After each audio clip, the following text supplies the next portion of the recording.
그래서 첫 번째가 이겁니다. 물, 산소, 소금. 네. 그 다음에 이제 비타민, 식이섬유, 네, 오메가3 지방, 산, 뭐 이런 것들에 대해서 오늘 좀 더 한번 더 나누어서 얘기해 보자라는 건데요. 자, 우선 첫 번째 물 가지고 한번 보아보자고요. 물. 네. 자, 물을 여러분들은 많이 잘 드시고 계시는가라는 건데, 물 잘 드시고 계시나 모르겠네. 하루에 보통 필요한 물량이 우리 소변으로 나가는 게 한 1리터 내지 한 2리터 정도는 나가나 봐요. 소변하고 대변하고 다 해서. 그리고 땀으로까지 다 뭐 나가는 까지 전부 다 따져보면 한 1리터 내지 2리터 정도는 나간다. 1, 2리터. 예. 보통 1, 2리터 정도는 들어오고 나간다 라는 건데, 이 소변으로 나가는 게 얼마나 중요하냐라는 거거든요. 여러분들 화장실 하루에 보통 한 3번 정도 가나요? 3번? 네. 2번 아니면 3번, 뭐 이 정도 가죠. 땀을 많이 흘리면은 뭐 그렇게 더 자주는 안 가겠지만은 2-3번 정도 나간다고, 2-3번 정도 간다고 보면 이제 이 나가는 물량이 2리터, 1리터, 2리터 정도 나간단 말이죠. 근데 그게 나가면서 무슨 역할을 하느냐라는 건데, 소변이 그 하는 역할 중에 한 개가 내 몸에 있는 그 독성 물질이라기보다 어떤 그 노폐물, 쓸데없는 거 또는 쓸데 있는 것도 나가죠. 네, 어쨌든 몸속에 있는 물질을 바깥으로 빼내 준다라는 거잖아요. 그런데 이제 우리가 먹고 있는 거는 계속 있고 나가는 건 계속 있어야 되는데, 먹는 건 자꾸 들어가는데 이게 나가는 게 이게 안 맞으면 뭐 살이 찔 수도 있는 거고, 몸에 문제가 발생할 수도 있는 거고, 다양한 이제 문제가 발생할 수 있는 거고요. 어쨌든 그 기본적으로 그렇습니다. 먹었으니까 나가야 된다. 먹었으니까 배출되어져야 된다라는 거. 그래서 수분을 가지고 하는 수분 중에 한 개가 그런 거잖아요. 입으로 들어온 물이 입으로 들어와 가지고 이제 위장하고 소장, 대장 이런 데 수분이 흡수되어지고, 흡수되어진 물은 혈관 속에서, 체액 속에서 막 돌다가 그 물 속에 내 몸 속에서 생긴 여러 가지 물질들을 다시 소변을 통해서 빼나간다. 이게 반복되고 있는 거거든요. 그래서 이게 이제 나갈 때는 뭐 칼슘도 나가고 나트륨도 빠져나가기도 하고, 우리 소금, 그 다음에 또 뭐 다양한 것들이 나갈 수 있는데, 뭐 요단백 이런 거 있죠. 단백질 빠져나가면 안 되기 때문에, 또 포도당 이런 게 빠져나가기도 하죠. 농도가 많으면 포도당도 빠져나가기도 하고, 그 다음에 이제 단백질이나 아미노산이 분해된 거, 아미노산이 분해되어진 요산, 이런 성분들도 빠져나가게 되고, 기타 많은 뭐 무기염류 이런 것도 빠져나가고, 유기산도 빠져나가고, 이렇게 해서 빠져나가는데, 그게 만약에 안 나가고 쌓인다, 계속 몸속에서 쌓인다, 그러면 몸 안에 문제가 발생하죠. 그런 게 이제 대표적으로 발생하고 있는 게 뭐 통풍 같은 거, 이런 것부터 시작해서 간의 독성을 일으키는 간독성 뭐 이런 문제도 발생하고, 또 간에 복수가 차는 그런 일이 안 빠져나가면 복수가 차기도 하고, 그 다음에 담즙산 이런 것도 안 빠져나가면 어떻게 되겠습니까? 황달, 얼굴이 노랗게 되는 그런 일들도 생긴다. 그래서 뭐 다양한 문제가 생긴다라는 건데, 결국은 물을 여러분들이 목이 말라서 물을 마신다 이 개념이 아니라, 내 몸에 있는 독성 물질을 제거하기 위해서, 내 몸의 노폐물을 자꾸 빼내기 위해서 필요한 게 물이다라는 건데, 이 하루에 뭐 마셔야 되는 독성 물질을 제거하기 위해서 하루에 섭취해야 되는 물량이 보통 1리터 이상은 먹어야 된다는 건데, 여러분 수분으로서 섭취하고 있는 수분의 양을 한번 계산을 해 보시라니까요. 보통 밥그릇 있고 국그릇 있는데, 국그릇 그 한 그릇이 보통 많아야 500ml란 말입니다. 근데 여러분들 국을 안 드시고 계시는 분이 너무 많다라는 거죠. 이렇게 이제 전체적 좀 사회적으로 관찰을 해보면, 사회생활을 하는 사람, 정식적으로 이제 식당에 가가지고 국그릇 밥그릇이 있는 식당에서 이렇게 먹을 경우에 남자들은 대부분 그거를 다 먹어요. 그래서 충분하게 수분이 어느 정도는 들어가는 경우가 많죠. 근데 여성의 경우에는 뭐 물만 마시면 살찐다, 뭐 나는 어떻게 해서 살찔까봐 뭘 안 먹는다, 또 뭐 할까봐 안 먹는다, 그래서 덜 먹고 이래서 저래서 덜 먹고 덜 마시고, 이렇게 해서 일단 국 한 그릇을 제대로 못 마시고 못 먹는 사람이 너무 많다는 거죠, 여성들이. 근데 그건 또 사회생활 하는 분도 그렇게 수분의 섭취량이 적은데, 가정집에서 이제 뭐 소소하게 그냥 일을 하고 있는 사회적인 단체가 아닌 좀 자유로운 그런 분들은 식사 시간 자체가 굉장히 불규칙해요. 이게 뭐 아침이지 점심인지 저녁인지 막 그냥 좀 먹고 싶으면 그냥 요만큼 차려놓고 요렇게 그냥 먹어버리고, 뭐 국물 거의 없는, 그런 식사를 해버리기도 하고 이렇죠. 자, 이렇게 되면 수분을 뭐 기껏해봐야 뭐 커피 뭐 한 두세 잔 정도, 네 잔 정도, 뭐 이 정도 먹는 정도잖아요. 그러면 수분 먹는 양이 너무 적다라는 거. 그러면 독성 물질 빠져나가는, 노폐물 빠져나가는 게 어려워진다. 덜 나간다. 왜? 물을 자꾸 붙잡아 놓으려고 그러니까요, 내 몸에. 수분이 부족하니까. 나갈 수 있는 방법이 없어요. 오줌으로 빼내지 않으면. 땀으로 좀 약간 나가봐야 뭐 그 기름 같은 거란 말이죠. 나머지 어떤 성분들이 빠져나갈 수 있는 길이 없다니까요. 그럼 쌓여요. 그러면 먹기는 계속 먹는데 여러 가지 이상한 성분들, 아까 6가지 영양 성분들이 포함되어져 있는 음식을 먹기는 자꾸 먹는데 몸 안에 들어와 가지고 계속 빠져나가는데 들어오고 나가고 해야 되는데 뭐 나가는 게 별로 없어. 화장실 기껏해봐야 하루에 뭐 한 번 가. 그러면 쌓이는 무게가 훨씬 많다. 그러면 어떻게 되겠냐? 많은, 그래서 제발 물 좀 드시라는 거죠. 우선 첫 번째가 그거예요.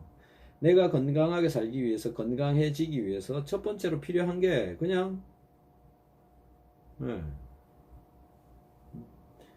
기본적으로 필요한 게 물이잖아요. 그래서 물 많이 드시라는 거죠. 물 뭐 돈도 많이 드는 것도 아니잖아요. 그게 왜 어렵습니까? 자, 여러분 여기 글 한번 써보세요. 나는 비타민C가 아니라 죄송합니다. 나는 하루에 물을 몇 리터 정도 마시는지 좀 한번 써보세요. 여러분, 나는 물을 얼마나 드시는지, 1리터인지 2리터인지 1.5리터인지 0.5리터인지, 국물 플러스 커피로 마시는 거, 그 다음에 음료로 마시는 거 다 쳤어. 그냥 물, 수분이 들어있는 거 전부 다 나는 얼마나, 한번 좀 써놔주세요. 자, 그 다음에 두 번째가 이제 산소입니다. 물 이야기만 지금 한참 한 것 같은데, 13분 했습니다. 물만 가지고. 자, 두 번째가 이제 공기란 말이죠. 자, 공기는 크게 산 공기, 그 다음에 우리 집안에 있는 공기, 그 다음에 직장에 가게 되면 회사 공기, 뭐 이런 정도로 나눠서 보면 될 것 같은데, 사람들은 지금 이 아파트의 이 밀폐되어진 공간 속에서 살고 있고 도시 생활을 하고 있고, 그래서 그냥 아파트하고 사무실하고는 그냥 한계라고 그냥 보고 산 공기랑 비교를 한번 해보시라. 여러분 아시잖아요. 산 공기와 우리 집 공기가 얼마나 다른지 다 아시고 계실 거란 말이에요. 아시죠? 산 공기랑 우리 집 공기 얼마나 다른지. 자, 어떤 차이가 나타나느냐라는 건데, 일단은 산소 농도가 다르다라는 거죠. 우리 집 공기 산소 농도 20%대, 산 공기 좋은 데는 거의 21.6%, 거의 22%에 가깝죠. 22.8%, 자, 21.8% 이 정도씩. 근데 이게 1%, 2% 차이가 얼마나 다르냐라는 건데요. 엄청난 차이를 나타내요. 왜 그러냐? 21% 있는 우리 이 도시의 공기, 산소 21% 들어있는 도시의 공기가 내 몸으로 들어왔다가 나갈 때는 16%가 나가요. 근데 22%짜리가 들어오면 더 공급이 가능하다는 거죠. 자, 그래서 산소가 많이 있는 곳에서 살아야 된다라는 건데, 그게 산 공기다. 지금 우리가 호흡을 할 수 있는, 호흡하기 쉬운 공기는 산 공기다라는 거. 일단은 산소 농도가 높은 공기가 좋다. 그래서 도시 공기와 산소 공기의 차이점은 산소 농도도 있지만 그 안에 이제 마이너스 이온이라고 하는 거, 공기 중에 들어있는 마이너스 이온이 있고요. 그 다음에 식물이 내놓는 물질 중에 피톤치드라고 하는 거 있잖아요. 파이토케미칼 뭐 이렇게 얘기도 하기도 하는데, 어쨌든 이 식물이 내놓는 물질들이 우리 몸하고 작용하는 관계성을 좀 따져보면, 식물, 즉 산에 있는 나무들이 어떤 물질들을 많이 내놓는데, 이걸 왜 내놓느냐 하면 이 식물들도 자기 몸을 지키기 위해서 뿜어내 놓는다. 그래서 어떤 식물의 잎이나 꽃이나 이런 데 벌이 이렇게 앉으면 벌의 그 다리 부분이 이 식물이 내는 물질에 의해서 녹는데요. 그래서 그 벌의 다리 부분의 물질은 식물한테로 들어가고, 식물이 내놓은 물질은 이 벌한테 이 일종의 이제 면역 물질로 쓰인다라는 건데, 면역이라 하면 식물 입장에서 보면 얘를 쫓아내려고 하는 거거든요. 벌을, 나비나 벌 얘네들을 쫓아내려고 하는 거다라는 거죠. 그래서 서로 상호간의 면역 작용을 이렇게 한다라는 거죠. 벌하고 식물하고 이렇게 관계에 있어서도. 자, 그래서 여러분들도 이런 관계가 있는 것처럼 식물이 내놓은 물질이 나의 몸에도 온다. 산에가 있으면 동물한테만, 곤충한테만 가는 게 아니라 사람한테도 온다는 거죠. 그래서 식물, 즉 숲이 있는 곳에서 살게 되면 식물이 내놓은 물질에 의해서 내 몸에 자연스러운 면역, 자연 면역이 생긴다라는 거. 자연 면역이 생긴다. 그래서 그 자연 면역을 만들기 위해서 산에 가서 사는 게 훨씬 더 좋다. 이런 얘기를 드릴 수가 있는 거죠. 자, 그래서 우선은 이제 살고 있는 위치에 의해서 이 정도 차이가 나타난다라는 거고요. 그 다음에 이제 두 번째는 산이냐 도시냐 요 차이가 한 가지 있고요. 그 다음에 두 번째는 내 몸속으로 그 산소가 들어왔을 때 혈액 속으로 충분하게 용해되어져 들어가느냐라는 거예요. 지금 현재 여러분들의 몸 상태에서 산소가 충분하게 내 몸속으로 필요한 만큼 들어가느냐, 자, 이거를 들어가고 있는지 안 들어가고 있는지 알아보는 방법은 간단합니다. 운동을 제대로 하고 있는가, 즉 제대로라고 하는 거는 일주일에 3번, 한 번에 30분, 요것만 해도 그래도 어느 정도는 하는 거다라는 거죠. 근데 그것마저도 안 한다. 그러면 일단 산소 들어오는 양 부족합니다. 자, 부족하다. 근데 또 요거 하지 않고 있으면서 또 확인할 수 있는 방법이 뭐냐면, 계단을 한번 올라가 보시면 조금만 움직여도 숨이 가쁘다. 호흡이 막 가파온다. 심장이 막 뛴다. 아프다. 이런 상태로 되어져 있으면 또 이것도 산소 부족한 몸을 갖고 있는 거죠. 산소가 부족한. 그러니까는 호흡하는데 좀 움직였을 때, 뭐 계단 예를 들어서 한 뭐 2층, 3층 정도까지 갔는데도 막, 너무 힘들어. 땀이 막 흐를 정도로 막 힘들어. 이건 문제 있는 거죠. 근데 애들 한번 보세요. 애들. 예, 5층까지 올라가도 그냥 가볍게 가요. 이런 거 없단 말이죠. 근데 그 몸이랑 비교를 하셔야 돼요. 그래서 호흡이 힘들어진다, 심장이 엄청 힘들어진다, 이러면 산소 부족한 몸인 거죠. 충분하게 산소가 못 들어오고 있는 거죠. 기본적으로 지금 이걸 해놔야 된다라는 거죠. 산소 잘 들어오는 몸이 돼야 된다라는 거죠. 근데 그걸 안 하고 있으면서 좋은 영양제 먹으면 뭐하냐 이거죠. 그게 기본적으로 되어져야 된다라는 거죠. 자, 산소, 즉 산에 있는 공기를 호흡을 해야 된다는 거 있고, 두 번째는 내 몸속에 들어와 가지고 충분하게 들어와야 되는 내 몸을 가지고 있어야 된다는 건데, 이게 이제 결국 혈중에 지방이 너무 많이 흘러다니게 되면 흘러다니는 지방 때문에 산소가 덜 녹아 들어올 수도 있어요. 지방 농도가 높으면 그런 일이 벌어지죠. 그래서 혈중 지방 농도가 적정하게 어느 정도 있던가, 아니면은 운동을 열심히 해서 산소를 많이 집어넣어 주던가, 이런 것들을 해야 된다. 그리고 이제 산소가 혈중으로 녹아 들어오는 거는 됐는데, 그 다음부터 이 산소가 적혈구에 뭐 붙어가지고 물론 운반되어지겠지만, 이 적혈구가 운반해서 모세혈관까지 또 잘 가죠. 지금 모세혈관까지 간다고 봅시다. 모세혈관에서 이제 산소가 떨어져 가지고 세포에 전달되어져야 되는데, 이쪽 체액 속이 지저분하면 아까처럼 그 물을 덜 마셔 가지고 체액 속에 지저분한 노폐물이 많이 껴 있으면 얘가 넘어가기가, 산소가 공급되어지기가 어려워진다는 거죠. 산소가 공급되어지기가 어려워지면 이제 세포에서는 이 작게 보내주는 산소에도 살아남으려고 어떤 짓을 하느냐 하면은,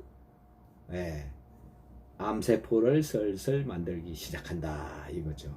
그래서 암세포는 산소가 부족해서 생긴다, 그런 얘기는 뭐 일반화되어져 있는 지금 사실이죠. 그래서 암에 안 걸리기 위해서 해야 되는 행동 중에 한 개도 바로 이런 거다라는 거죠. 내 몸속에 산소가 잘 가야 되고, 온 산소가 세포한테 전달이 잘 되어질 수 있도록 해야 된다는 거.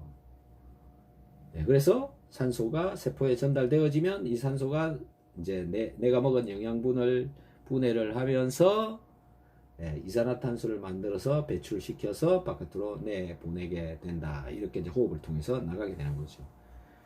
자, 이런 일들이 일어나고 있는데, 여기에서 산소를 충분하게 넣어주느냐, 산소를 충분하게 넣어주는 방법은 뭐냐면 산에 가서 살든가 아니면 운동을 하든가, 이거죠. 그 다음에 피를 맑게 해주든가, 이거란 말이죠. 피를 맑게 해주면 산소가 잘 들어오게 지방량을 줄여야 되는 거죠. 이제 그것도 저것도 다 싫다 그러면 목욕탕에 물 받아 놓고 하루에 한 번씩 목욕을 한번 해보세요. 몸이 아마 날아갈 거리요. 그것도 운동이 된다. 심장을 뛰게 하는 운동이 된다라는 거죠. 목욕을 해라. 반신욕을 하든 뭘 하든 목욕을 해라 이거죠.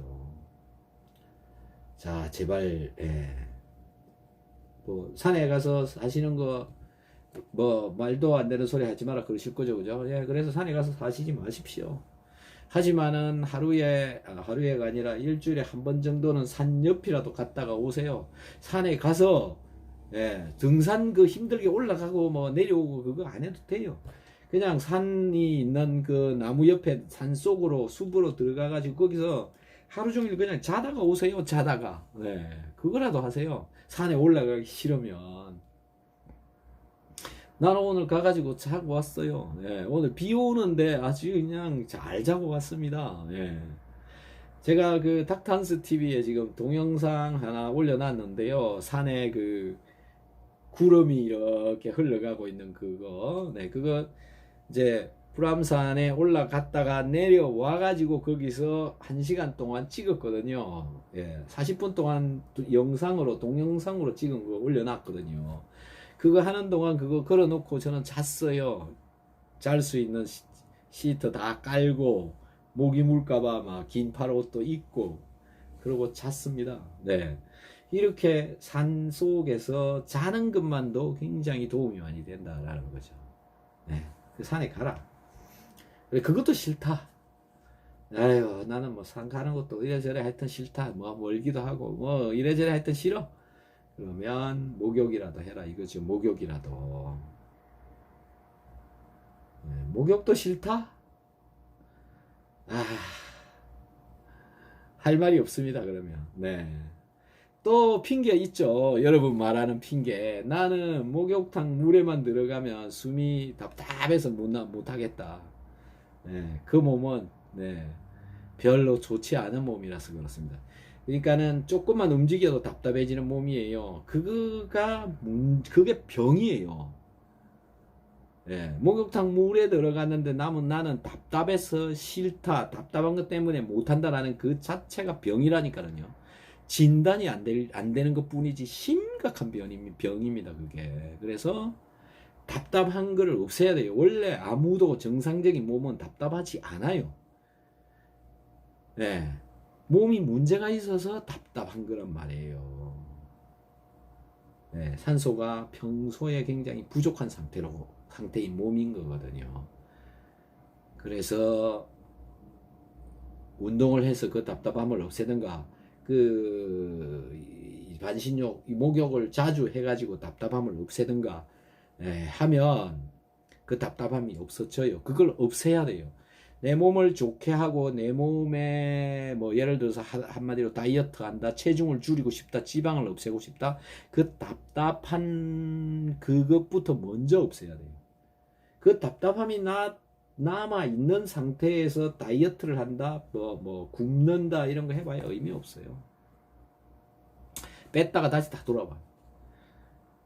답답함이 없는 상태는 평소에 있는 산소만 가지고도 내 몸을 충분히 돌릴 수 있는 그런 몸인 거거든요. 죄송합니다. 그래서 그거부터 없애야 된다는 거죠. 그거부터, 답답한 거부터 없애야 된다. 답답한 거 좀 없애시기 바랍니다. 자, 이야기가 자꾸 딴 데로 셉니다만은 어쨌든 그 산 공기, 그 다음에 좀 운동도 가볍게 좀 해주고요. 그 다음에 목욕도 자주 하고요. 이걸로 답답함도 없애고요. 해서 물과 산소가 충분하게 들어가는 몸으로 만들어 놔라라는 거죠. 이게 여러분들한테 부족하다니까요. 부족한 거 이것 때문에 각종 문제가 발생한다라는 거, 이게 기본이다. 많은 영양제, 막 이런 영양제 저런 영양제 제가 여기도 잔뜩 지금 갖다 놨는데 먹으면 뭐합니까? 먹으면 기본적으로 필요한 게 그거다라는 거죠. 그게 제대로 돌아가면서 이제 영양이 들어와야 이게 효과도 팍팍 나오는 거고, 뭘 하려고 해도 제대로 되는 거잖아요. 자, 이렇게 해서 기본적으로 산소하고 물하고 두 가지가 현재 여러분한테 부족하다라는 거죠. 자, 여러분들 이제 여기 한번 써보세요. 여러분들도 나는 물은 얼마나 먹고 있는지 다 썼다고 얘기를 했죠. 다 합해서 썼다고 얘기했죠. 그리고 자, 답답한 거, 욕조 안에 들어갔을 때 나는 답답하다 안 답답하다. 욕조 안에 들어갔을 때 10분 아니지, 5분 지나면 답답하다. 답답하신 분, 안 답답하신 분 여기 써주세요. 나는 5분 지나고 나서 나는 답답하다, 안 답답하다. 아니면은 뭐 나는 목욕탕에 안 간다. 안 가는 사람 목욕을 잘 안 한다. 잘 안 한다는 잘 안 한다라고 쓰시고 써주세요. 좀 한번 봅시다. 자, 이렇다라는 거죠. 샤워하는 건 목욕 아니에요. 샤워하는 거는 목욕하는 게 아닙니다. 그냥 샤워인 겁니다. 샤워는 제가 말하는 목욕이라는 거하고 전혀 다르다라는 거죠. 자, 요렇게 자, 오늘도 비타민C 또 오늘 저녁에는 아까 내가 밥 먹고 나서도 새알을 먹었으니까는 지금 또 새알을 먹도록 하겠습니다. 아니 뭐 땀이 자꾸 나요. 더워서.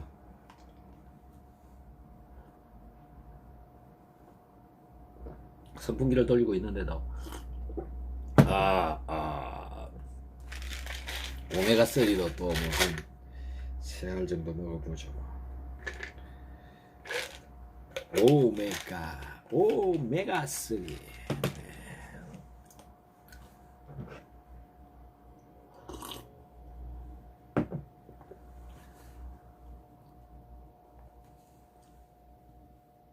야, 뭐 그냥 답답한 사람 별로 없나 본데요. 자, 쓰세요. 답답한 사람. 안 답답한 사람만 쓰지 말고. 예? 자, 그러니까는 여러분들 전부 저번에 다이어트 방송하니까 막 굉장히 많이 와서 보더니 네, 다이어트를 하려면 기본적으로 이거부터 되어져 있어야 됩니다. 물하고 공기, 산소. 이게 안 돼 있고 다이어트를 한다고 막 어쩌고 저쩌고 해봐야 크게 효과를 못 본다라는 거죠. 산소가 세포에 안 가면 다이어트는 안 됩니다. 안 돼. 네. 자, 그래서 우선 이제 여기까지 공기와 물에 대해서 충분하게 이해를 했다고 보고, 그 다음에 이제 필요한 게 내 몸 세포를 돌리려면 필요한 게 영양소잖아요. 그래서 영양소는 뭐 크게 그냥 영양성분들에 해당되는 것들, 영양분들이라고 하는 거, 탄수화물, 단백질, 지방, 비타민, 미네랄, 유산균, 뭐 요 정도로 6가지만 있으면 그냥 끝납니다. 근데 마지막에 유산균이라고 얘기한 이 유산균은 사실은 내 장 속에 무진장 많이 살고 있어요. 정상적으로만 해주면 무진장 많이 살아요. 그래서 특별히 외부에서 막 공급을 할 이유는 없습니다. 네. 그래서 제가 유산균 막 먹으라라고 막 엄청 얘기 안 하잖아요. 유산균 막 먹으라 소리 안 해요. 그리고 맨날 얘는 꼴찌예요. 김치 안에도 많이 있어요. 네. 그래서 뭐 유산균이 마치 무슨 한 개에 안 먹으면 죽는 것처럼 이런 정도는 아니다라는 거죠. 그냥 좀 말하면 저는 뭐 그 멀티비타민 같은 거 여기 이거 이런 거 있는데요. 예. 뭐 우리 작은 딸이 선물 받았다고 나한테 한 병 먹으라고 갖다 주는 네. 건데 멀티입니다. 멀티비타민. 얘 들고 다니면서 챙겨 먹는 거 아닙니다. 그냥 식탁 위에 던져놓고 먹고 싶으면 한씩 먹는 겁니다. 이것도 많이 먹으면 표시나요. 많이 먹으면 사람에 따라서 다른데 예, 몸에 질환을 가지고 있는 분의 경우에는 막 너무 먹어도 문제가 발생할 소지가 있다라는 거죠. 예. 있습니다. 그래서 굳이 뭐 엄청 막 챙겨 먹을 필요는 없다. 네. 그 대신 이제 음식, 영양성분 꼬박꼬박 잘 먹어야 되죠. 근데 아까 말씀드린 것처럼 주부의 개념으로 하루 종일 먹고 있는 양 다 따져봐야 얼마 되지도 않고 물 얼마 먹지도 못하고 있고 뭐 그냥 대충 떡이나 먹고 김밥이나 먹고 라면이나 먹고 뭐 하루 종일 먹는 게 그거밖에 안 되고 뭐 그것도 다 이유가 있죠. 다이어트 한다고 안 먹고 야, 이래서 안 먹고 저래서 안 먹고 그 안 먹는 생활을 계속하고 있는 분들은 이런 거 먹어야 돼요. 이런 거 먹어야 돼요. 네. 그런 분은 진짜 영양실조. 그래서 다 그런 분들은 다 영양실조라고 보시면 돼요. 산소 부족해, 물도 적어, 영양소도 적어, 뭐 그런 분들은 다 먹어야 돼. 꼬박꼬박 챙겨 먹어야 돼요. 네. 그래서 참 불쌍합니다. 불쌍해 한마디로 저는 그런 분들이 음식 제대로 챙겨 드시지 못하는 분들 뭐 이유 많죠. 이래나 저래나 지금 여기 와 계시는 분들 중에서도 그런 분들 지금 내가 볼 때는 한 30%는 있을 것 같아요. 예, 그렇게 살면 몸에 큰 병 옵니다. 큰 병 와요. 정말 제대로 먹어야 된다니까요. 백반 한 개씩 점심 저녁 두 끼라도 꼬박꼬박 예, 국물도 한 그릇씩 소금 듬뿍 들어간 국물 한 그릇씩 먹어야 된다는 거죠. 네. 자, 그래서 세 번째 영양소는 뭐냐면은 소금입니다. 소금. 여러분들 몸에 부족한 게 지금 소금이다. 저는 깜짝 놀랐어요. 소금을 이렇게 적게 먹고 있나 올해 처음으로 알았어요. 내가 알고 있는 사람들 중에 소금 먹으라고 얘기하는 사람 여러 명이 있거든요. 예, 그리고 소금 먹여갖고 고치는 사람 되게, 고쳐지는 병들이 되게 많아요. 그래서 이분이 뭐 10년, 20년 동안 밥벌이가 되는 겁니다. 그 영양제가, 그러니까 영양 성분들을 소금을 먹어라 이 소리를 해가지고 팔려나가는 영양제들이 많이 있거든요. 근데 이 양반, 예, 그걸로 막 한 달에 매출을 1억씩 때려요. 한 달에. 예. 그런 분이 있어요. 그러니까는 소금을 파는 게, 소금은 물론 들어가고 다른 영양 성분들도 들어가요. 근데 뭐 한 15년 정도 됐는데 맨날 소금 이야기를 해요, 저한테. 예. 뭐 그래도 제 머릿속에는 그 소금에 대해서 거의 저도 이 뭐랄까 일종의 귀에 안 들어온 것이죠, 저한테. 왜 안 들어왔을까요, 저한테? 예. 소금에 대한 전체적인 인식이 저염식이 기본적으로 깔려 있기 때문에 그렇죠. 즉 소금 먹지 마라, 또는 소금 많이 먹으면 고혈압 올라간다, 혈압 올라간다, 이 얘기가 그냥 만연되어져 있는 것 때문에 다들 소금을 멀리해버린 거죠. 근데 알고 보니까는 우연찮게 올해 이제 제가 방송을 시작을 이렇게 실시간으로 하게 됨으로써 그런 이야기를 알게 됐는데 소변의 염도를 재기 시작했습니다. 그래서 봤더니 다들 뭐 특히 암 환자 같은 경우에는 0.6% 밑으로 나와요. 대부분이 그래. 그래서 소변 염도 빨리 재셔서 0.6% 밑으로 나오면 빨리 올리셔야 됩니다. 소금을 막 드셔야 돼요. 근데 그거를 안 하시면 큰일 난다니까요. 그러니까 여러분 몸에 지금 부족한 영양제가 뭐냐면은 소금이다라는 거죠.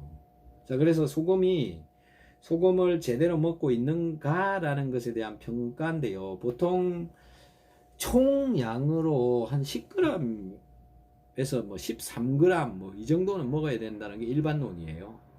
그리고 빠져나가는 염화나트륨의 양이 9g 정도 된답니다. 정상적으로 물을 먹고 정상적으로 배설을 시킬 경우에.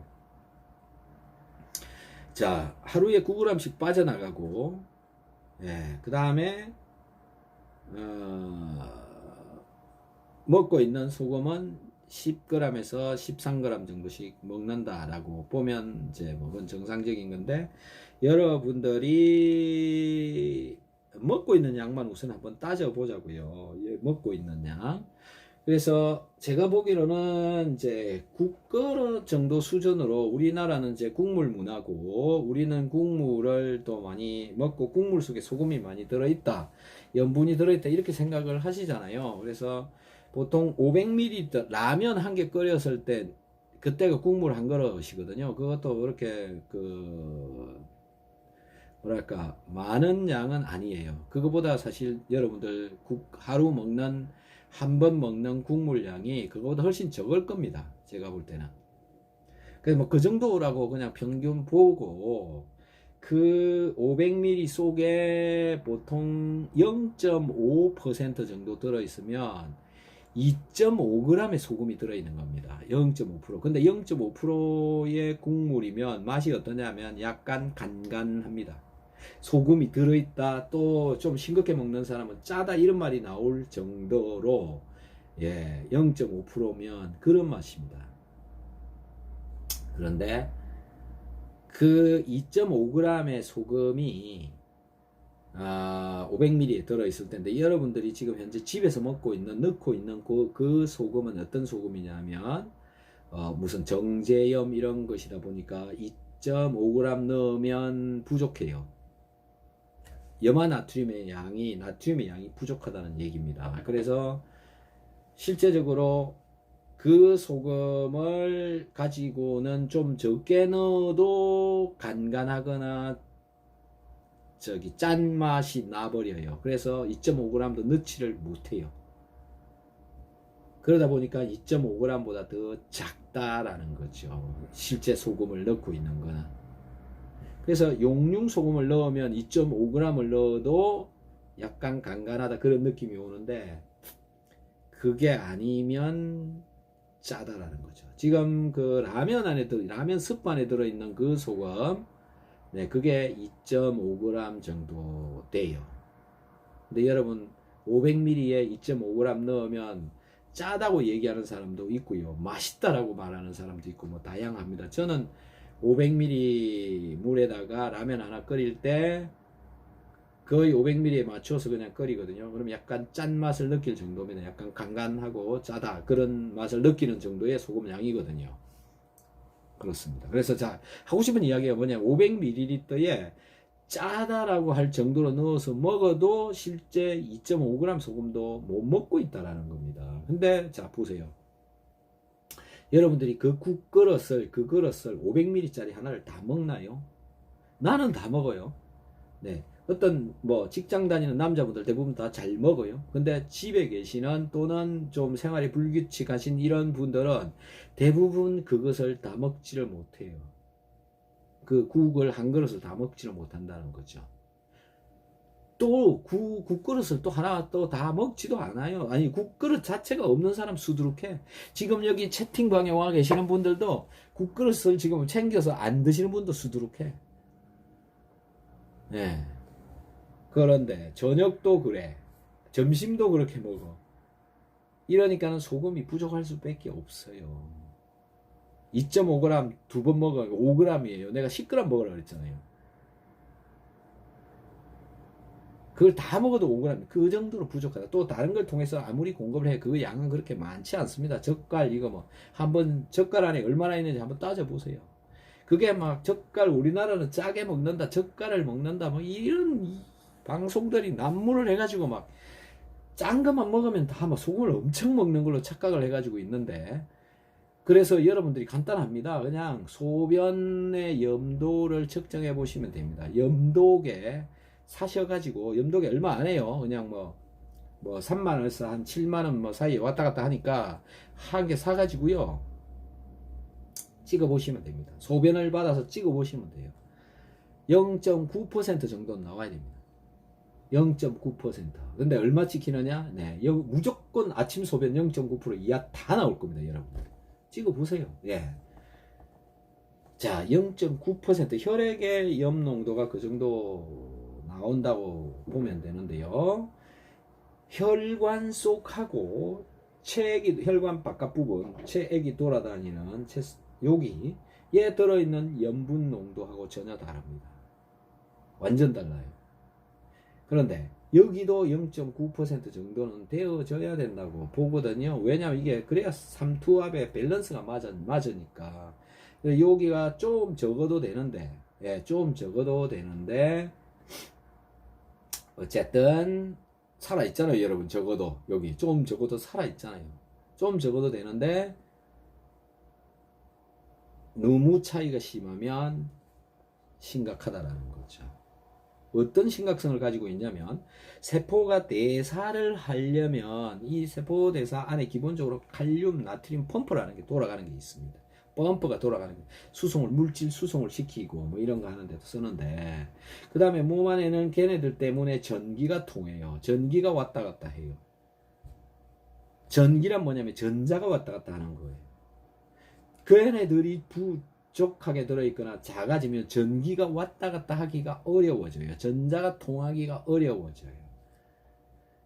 내 몸에는 전기가 통하지 않으면 가신 몸이에요. 심장이 이렇게 뛰는 것도 전기 때문에 뛰는 거거든요. 그래서 심전도를 재요.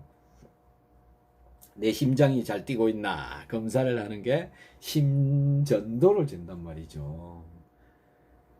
그런데 그 심전도를 재려면 기본적으로 필요한 게 전기, 소금입니다. 그게 부족하면 전기가 덜 통해요.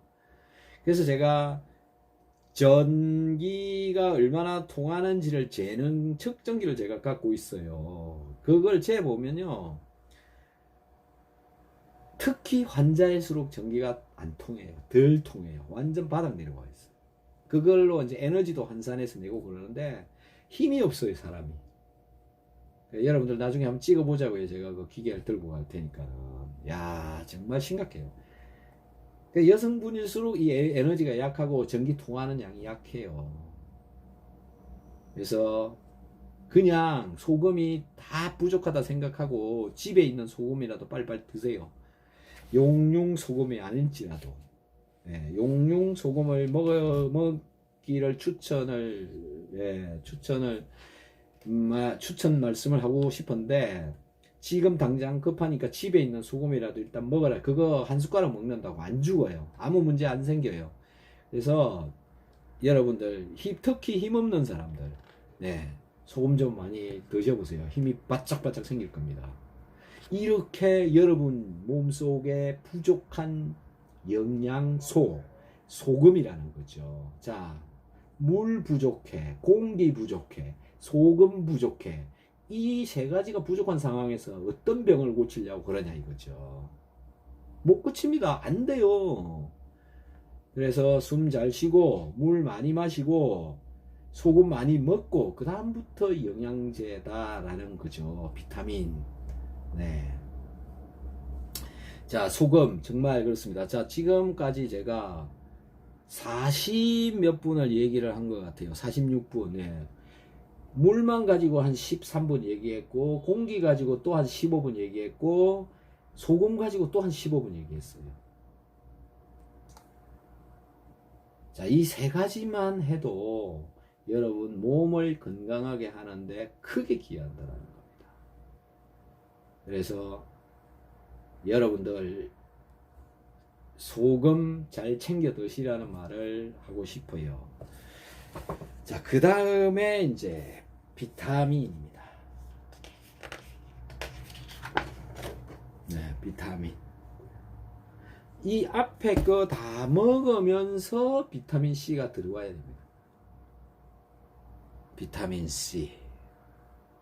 그래서 뭐 비타민 C 얘기는 내 그 영상들 많이 보셔서 뭐 여러분들도 아시겠지만 또 뭐 새로 오는 분들이 또 있을 테니 비타민 C 이야기 뭐 짧게 제가 좀 얘기를 하면, 이제 소금을 충분하게 먹으면서 비타민 C를 먹게 되면 소금에 들어있는 CL, 염소 성분하고 비타민 C에서 나온 수소하고 두 개가 만나서 위산이 만들어집니다.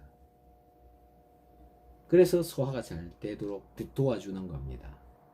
수소가 공급이 되어져서 소화가 잘 되어지도록 해준다. 자, 비타민 C가 소화를 잘 되도록 해주는데 거기에 더 소화를 잘 되게 해주는 것 중에 한 개가 소금인데, 이 소금을 여러분들이 간간하게 먹는 수준까지 소금을 먹어야 된다라는 거지. 비타민 C를 막 5알 먹으면서 소금을 한 막 5g씩 같이 먹어버리면 위산이 엄청 만들어져 가지고 속이 쓰릴 수 있습니다. 왜? 위가 오히려 해를 끼칠 수가 있으니 같이는 웬만하면은 안 먹는 게 낫고요. 그냥 음식으로 들어가는 소금, 그 소금이 어느 정도 돼야 된다라는 거죠. 간간하다. 간간하다. 이런 정도만 먹어주면 소화를 하는 데는 크게 무리가 없다라는 겁니다. 근데 뭐 나 오늘 엄청 과식했어. 엄청 배불러. 그리고 소화시키기도 너무 힘들 것 같아. 그러면 소금 한 깎아서 반 숟가락 정도 먹으면서 비타민C 한 3-4알 같이 먹으면 아주 잘 됩니다. 그렇게 한번 드시는 것도 괜찮아요. 너무 많이 과식한 그런 경우에입니다. 얹힐 것 같아. 그러면은 비타민C랑 소금이랑 같이 먹는 것도 괜찮습니다. 자, 비타민C는 소화제입니다. 비타민C가 하는 역할들, 기능들, 효과 이런 거는 인터넷에 수도 없이도 많습니다. 그냥 그거 보시면 되고요. 비타민 C가 이런 문제가 일어나는 것 때문에 저한테 질문을 하시는 분이 되게 많은데요. 정말 답하기도 정말 힘들어요. 네. 다른 영상 보시면 되게 많이 있으니 그냥 다른 영상 좀 제발 좀 보시고, 예. 충분히 공부 좀 하시고 질문 좀 해주세요. 예. 비타민 C 먹으면 또 얼마 전에 방송에 뭐가 나왔다고 그러던데, 비타민 C 먹으면은 뭐라고? 더디, 더디게 뭐가 된다 그랬지? 더디게 뭐가 된다. 뭐 하여튼, 예, 뭐, 더 늙는다. 노화가 빨리 온다. 뭐 그런 이야기가 뭐 있었나 봐요. 네. 그 이야기 하는 사람들은 전부 비타민 C를 먹어보지 않은 사람입니다. 나쁘다고 얘기하고 있는 사람들, 비타민 C 안 먹고 있는 사람들입니다. 그러니까는 뭐 논문이고 데이터고 뭐고 다 필요 없습니다. 일단은 먹어보고 말을 하세요. 먹어보고, 네, 뭐 1년 먹어보고 말을 하든가 일주일을 먹어보고 얘기를 하든가, 나쁘다고 얘기를 하려면 먹어보고 얘기를 하라고요. 네. 아니 뭐 사람에 따라서 또 물론 차이는 있을 수는 있습니다. 그렇지만 제가 말씀드리는 거는 보편적인 사람들을 대상으로 얘기를 하는 거예요. 네. 안 먹어보고 얘기를 하면 다, 예, 체험하지 않은 사람들이 하는 조언 때문에 많은 사람들이 망가져요. 예. 제발 제대로 알지도 못하면서 경험하지 않은 이야기를 가지고 얘기를 하시지를 마십시오. 네. 죄 짓는 겁니다. 그거는 죄 짓는 거. 네. 충분히 이 비타민 C를 먹고 도움을 많이 받고 진짜 없는 병을 못 고치는 병을 고치고, 네, 병원에서 해결되지 못하는 그런 병들도 좋아지고 이런 분들이 산더미 같이 많은데 비타민 C 먹는 사람이 훨씬 많아요. 네, 연구 논문 숫자보다 비타민 C를 먹는 사람이 훨씬 많다니까요. 연구 논문 중에 안 좋다, 부작용이 발생한다, 먹으면 안 된다라고 말하는 그 논문 수보다 비타민 C를 먹고 있는 사람 수가 훨씬 많다니까요. 그 사람들은 왜 먹겠어요? 몸에 좋으니까 먹는 거잖아요. 근데 뭐 일주일 먹고 뭐 6개월 먹고 이런 거 아닙니다. 많이 먹는 사람들은 막 20년, 30년씩 먹고 있는 사람도 있습니다. 아무 문제 발생 안 합니다. 그런 사람이 엄청나게 많습니다. 그래서 비타민 C를 가지고 이게 뭐 이런 부작용 저런 부작용 저한테 질문하시지 마십시오. 네, 정말 그거 답하느라고 시간 보내고 싶지 않습니다. 네, 다른 영상들 뒤져보시면 그런 이야기 다 했으니까 그 영상 보시고, 네, 그리고 그냥 드셔보세요. 일주일만 미쳤다 생각하고 드셔보세요. 네, 일주일만 드셔보시라니까요. 일주일 먹는다고 안 죽고요. 일주일 때문에 지금 현재의 몸에서 정말 건강한 몸으로 환골탈태해서 나올 수도 있습니다. 인생이 바뀝니다. 삶이 달라져요. 그러실래요? 생 되지도 않은 나무 말 어디서 들어가지고 그것 때문에 그냥 안 먹고 아픈 몸을 질질 끌고 그냥 그대로 사실래요? 아니, 판단해보면 답이 뻔하지 않습니까? 일주일만 먹어보면 되는 거. 네. 그렇게 그냥 생각하시면 됩니다. 그냥 일주일 드셔보시고 그 다음부터 드시든지 마시든지 그건 알아서 하시면 될 것 같아요. 아, 정말 답하는 게 힘듭니다. 이제 안 할까봐 이제 어떻더라 카드가 소리 듣고 질문하는 거 이제 대답 안 할까봐요. 막 그것만 봐도 막 제가 스트레스 받아요. 자, 그래서 여러분들이 안 먹고 있는 거, 부족한 거 비타민 C입니다. 자, 비타민 C 또 얘기하니까 뭐 과일로 충분하지 않냐. 이것도 얘기하면 깁니다. 제가 비타민 C를 먹으라고 하는 이유는 소화가 잘 되게 하기 위해서입니다.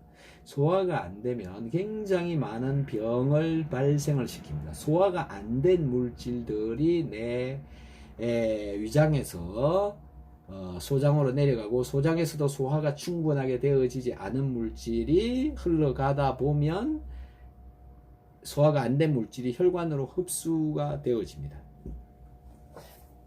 혈관에 소화가 안 된 물질이 돌아다니게 되면, 제대로 분해되어지지 않은 물질이 혈관 속에 돌아다니면 혈액 속에 들어있는 면역세포가 가만히 있지 않습니다. 걔네들을 분해해서 없애야 됩니다. 걔네들을 분해해서 없애지 않으면 나의 몸에 심각한 문제를 발생시키기 때문에 그렇습니다. 자, 그래서 내 몸에 있는 면역세포와 소화가 제대로 되어지지 않은 물질하고 싸우는 요 싸움이 뭐냐면은 염증인 겁니다. 그게 염증 반응입니다. 혈관 속에서 일어나는 염증입니다. 여러분 눈에 보이지 않습니다. 병원에서도 찾아도 잘 나오지 않습니다. 그런데 그런 염증이 일어나고 있다라는 거죠. 활성산소에 의해서만 염증이 발생하는 게 아닙니다. 내가 먹은 음식물 때문에 일어나고 있는 염증이 훨씬 더 많다고 생각합니다, 저는.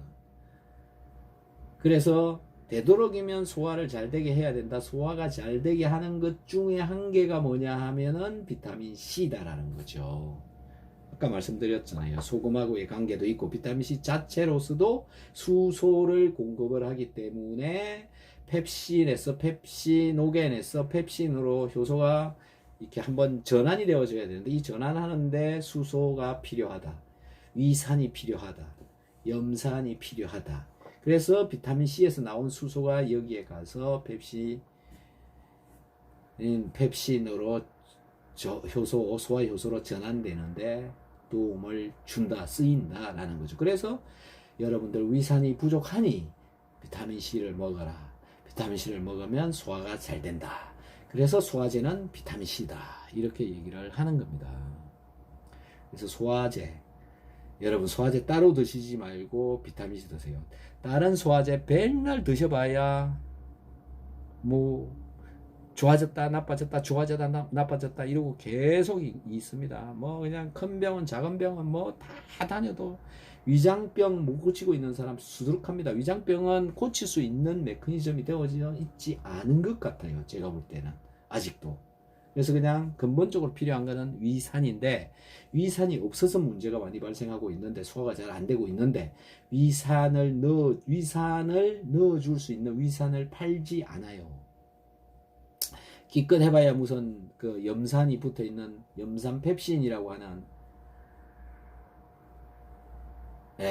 그런 그 영양제 같은 게 있는데, 그거는 양이 너무 적어요. 그거 갖고는 제가 볼 때는 크게 영향을 못 줄 걸로 추정이 되고요. 비타민 C를 여러 개를 먹고 소화를 시키는 게 훨씬 더 효과적이다라는 거죠. 그래서 비타민 C를 먹으라고 하는 거고, 그것도 부족하면 또 이유가 있는데, 염분이 부족해서 소화가 또 안 되고 있는 사람들이 많다고 생각하거든요. 그래서 음식으로 소금을 좀 더 먹어주는 것도 좋다라는 거죠. 그래서 소금과 비타민 C, 즉 비타민 C만 잘 먹어도 소화는 굉장히 잘 된다. 그래서 열심히 소화 잘 될 수 있도록 비타민 C 잘 챙겨 먹으시고요. 당연히 뭐 피부도 좋아지고 숨쉬기도 편해지고 잠도 잘 오고, 여러 가지 부작용에 대해서는 또 닥터 한스 비타민 C 부작용 6가지 이런 거 찾아보시면 나옵니다. 한번 찾아보세요. 근데 이유 있는 부작용입니다. 전혀 몸에 문제되는 부작용이 아니다라는 거죠. 그리고 부작용이라고 말하기조차 어려운 그런 것들입니다. 그래서 뭐 신경 안 쓰셔도 되는 그런 내용이고요. 그 다음에 부족한 영양제 식이섬유. 식이섬유. 자, 식이섬유 여러분들 한번 따져보세요. 내가 현재 먹고 있는 음식물 중에 야채가 얼마나 들어있는지. 나는 야채를 하루에 뭐 한 10g 이상씩 마른 야채입니다. 10g씩 드시고 계신다. 네, 그런 분 있어요. 네, 뭐 5, 6g 정도 필요하다 그랬나? 3, 40g 필요하다 그랬다. 3, 40g. 하루에 필요한 야채의 건조 무게로 3, 40g 필요한 정도 양이다라는 거죠. 배추 반 통 정도는 돼야 됩니다. 네. 꽤 많은 양이에요. 여러분 배추 반 통씩 들고 다니면서 먹을 수 있어요? 식당에 가지고 배추 반 통 주세요. 그럼 팔아요? 네. 어디 그 무슨 돼지국밥인가 무슨 그런 국밥집에 야채가 가득 들어있는 거. 그 다음에 또 있죠. 그 육개장 야채 엄청 많아요. 그런 정도는 먹어야 돼요. 네. 육개장 되게 좋아요. 저도 즐겨 먹는데 섬유질이 많기 때문에. 그래서 야채 열심히 먹어야 되는데 식이섬유질 열심히 먹어야 되는데 그 이유가 뭐냐면은 내 몸에 아까 그 말씀드린 소화가 덜 된 분자를 붙잡고 빼내주는 유일한 배설제입니다. 아까 탄수화물, 단백질, 지방, 비타민, 미네랄, 유산균 이 우리 지구상에 팔고 있는 유산균은 대부분 정리하면 이 안에 다 들어와요. 이 안에 다 들어오는 분자 구조를 갖고 있어요. 이 중에 식이섬유라고 하는 게 보이지가 않는데 어디 들어있냐면 탄수화물 안에 들어있어요. 이 안에 식이섬유가 들어있어요. 근데 식이섬유질 먹으라고 영양제 식이섬유질 먹으라고 얘기하는 데가 별로 없어요. 이게 문제인 거죠. 왜 그런지 아십니까? 식이섬유의 중요성 자체도 일단 모르고 있고 식이섬유질을 팔아봐야 돈이 안 되기 때문에 그래요. 그래서 식이섬유질을 안 파는 겁니다. 기껏 해봐야 차전자피, 변비약 뭐 이런 종류죠. 네, 그것도 네, 식이섬유질의 한계죠. 네, 근데 막 얘를 먹으면 막 부풀어 가지고 장이 빵빵해지고 뭐 이런 문제가 또 발생한다고. 뭐 어쨌든 그런 것도 양 조절해 가지고 꾸준히 먹어주는 게 저는 굉장히 좋다고 생각합니다. 자, 어쨌든 식이섬유질은 붙잡고 빼내준다. 즉 소화가 제대로 되어지지 않고 남아있는 것을 붙잡고 뺀다. 그리고 혈관으로 흡수가 되지 않도록 해주고 붙잡고 빼준다라는 거죠. 그것 때문에 염증이 덜 생긴다. 몸속에서 염증이 덜 생기니까는 대사가 잘 된다. 대사가 잘 되니까는 다이어트가 된다. 각종 질병을 내 몸 스스로 자연 치유할 수 있도록 만들어 준다라는 거죠. 이런 기능이 있는 겁니다. 굉장히 식이섬유질은 많은 효과를 가지고 있습니다. 그래서 빼내는 역할을 한다. 내 입속으로 들어온 성분들 중에서 과식하고 있기 때문에 빼내는 성분들도 굉장히 많다. 붙잡고 빼내준다는 거죠. 빼준다. 네. 그래서 많이 드셔야 되는데 가장 효율성이 높은 식이섬유가 용해되는 식이섬유입니다. 그 대표적인 식이섬유가 키토산입니다. 네, 어떤 분이 키토산에서 질문을 엄청 많이 했는데 네, 키토산은 식이섬유질입니다. 네, 흡수율이 얼마나 되냐고 저한테 묻더라고요. 네, 흡수되지 않습니다. 흡수되어지지 않은 것이어야 식이섬유질입니다. 흡수되어지는 키토산은 효과가 없습니다. 흡수율 뭐 100% 이런 키토산은 효과가 없습니다. 네, 그래서 흡수되어지지 않는 키토산을 드셔야 됩니다. 그게 식이섬유질로서의 기능을 충분히 한다라는 겁니다. 자, 마지막은 시간이 많이 지난 관계로 이쪽 컴퓨터는 끄도록 하겠습니다. 컴퓨터? 아니다. 카메라. 네, 오메가3에 대해서 뭐 여러분들 너무 잘 아실 테니까는 오메가3는 다른 영상을 참고하시면 좋겠습니다. 감사합니다. 바이바이 일단 여기 하고요.